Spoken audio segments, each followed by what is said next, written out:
हम सभी मंदिर में जाते हैं, ईश्वर के समक्ष बैठकर हाथ जोड़ते हैं और अपनी मांग रखते हैं। कभी सोचा है ईश्वर को कैसे लगता होगा कि मेरे भक्त मेरे पास आते हैं केवल अपनी इच्छा पूर्ति के लिए, मुझसे मिलने के लिए। कई सारे लोग मंदिर जाते हैं, अपनी इच्छा ईश्वर के समक्ष रखते हैं। अब यदि उनकी इच्छा पूर्ण ना हो तो हताश हो जाते हैं। अब से जब भी आप मंदिर जाओ, ईश्वर के समक्ष बैठो, हाथ जोड़ो और कहो धन्यवाद। धन्यवाद ईश्वर, आपने मुझे जो कुछ भी दिया है उसमें मैं प्रसन्न हूं।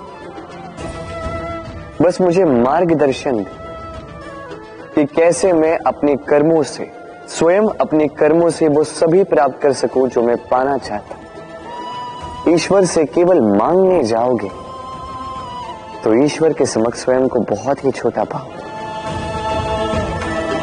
किंतु यदि स्वयं कर्म करके ईश्वर को धन्यवाद कहने जाओगे तो सही अर्थ से आपको ईश्वर मिल जाएंगे। राधे राधे।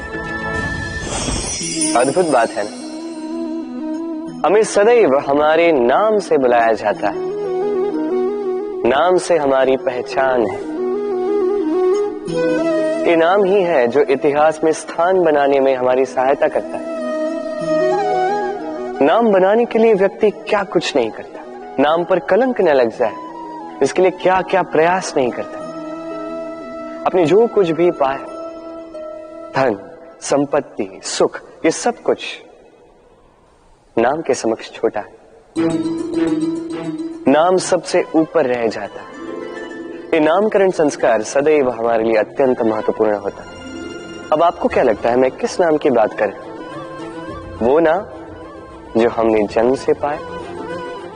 नहीं, मैं उस नाम की बात कर रहा हूं जो हमने हमारे कर्मों से अर्जित किया। जो जन्म से प्राप्त हुआ वो मृत्यु के साथ चला जाए। ये तो जो नाम कर्मों से प्राप्त होता है वो हमें अमर करता है। माता पिता से हमें जन्म मिला, जन्म से मिले संबंधी, समाज से मिले मित्र, प्रकृति से मिला भोजन।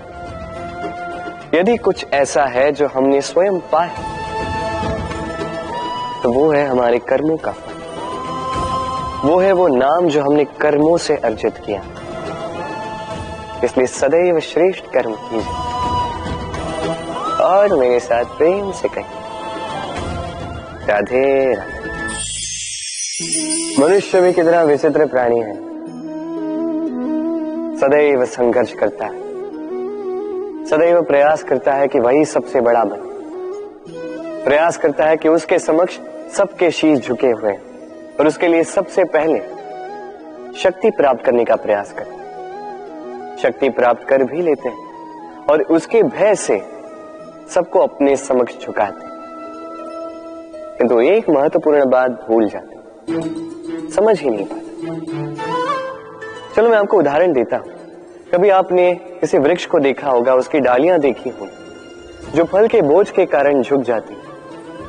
वो फल टूटता है, पुनः ऊपर जाती है, फिर एक और फल देती है, वो टूटता है, पुनः ऊपर जाती है, सदैव झुकी हुई नहीं। कभी कभी चलते चलते आपने देखा होगा, कभी आपका पांव किसी पौधे पर पड़ जाए तो पौधा दब जाता है, किंतु जैसे ही पांव हटाओ पौधा पुनः खड़ा हो जाता है। स्मरण रखिए ये अत्यंत महत्वपूर्ण बात। जो शीश भय से आपके समक्ष झुकते हैं वो विरोध में सबसे पहले खड़े रहते हैं। आप जीते, सबको जीती है, किंतु बल के भय से नहीं, उन्हें जीतिए प्रेम के समक्ष। राधे। कभी आपने किसी कुंभकार को देखा है एक पात्र बनाते हुए? पहले गीली मिट्टी रौंदता है, फिर उसे मथता है, फिर उसे चाक पर चढ़ाकर एक उचित आकार देता है। यदि आकार ठीक ना हो तो उसे तुरंत ही ठीक कर देता है, क्योंकि उसे ज्ञात है एक बार इसे आग पर रख दिया गया, एक बार इसे पका दिया गया फिर उसके पश्चात उसका आकार नहीं बदला जा सकता। यहां पे छिपी है एक सीख। सारे माता पिताओं के लिए यहां एक सीख है। माता पिता ऐसे ही तो होते हैं। उन्हें अपनी संतान को समय के अनुसार श्रेष्ठ संस्कार देने चाहिए। माता पिता को कभी उनका विधाता नहीं बनना चाहिए, किंतु हर समय सदैव प्रयास कीजिए कि उन्हें उचित दिशा दिखा पाओ।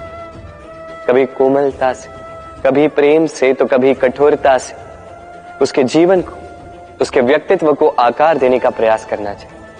क्योंकि जिस प्रकार एक बार पकने के पश्चात उस पात्र का आकार नहीं बदला जा सकता, उसी प्रकार आयु बढ़ने के पश्चात संतान के संस्कार नहीं बदले जा सकते। स्मरण रखिए। राधे राधे। ईश्वर ने बेलों को खड़े रहने की शक्ति नहीं दी, ईश्वर ने यह शक्ति दी वृक्ष को। इसलिए बेलें वृक्ष का सहारा लेके खड़ी रहती, उसी पर फलती। अब ये बेलें दो प्रकार की होती, एक वो जो इस वृक्ष पर खिलती है, पुष्प गाती है, स्वयं भी सुंदर दिखती है, वृक्ष को भी सुंदर बनाती।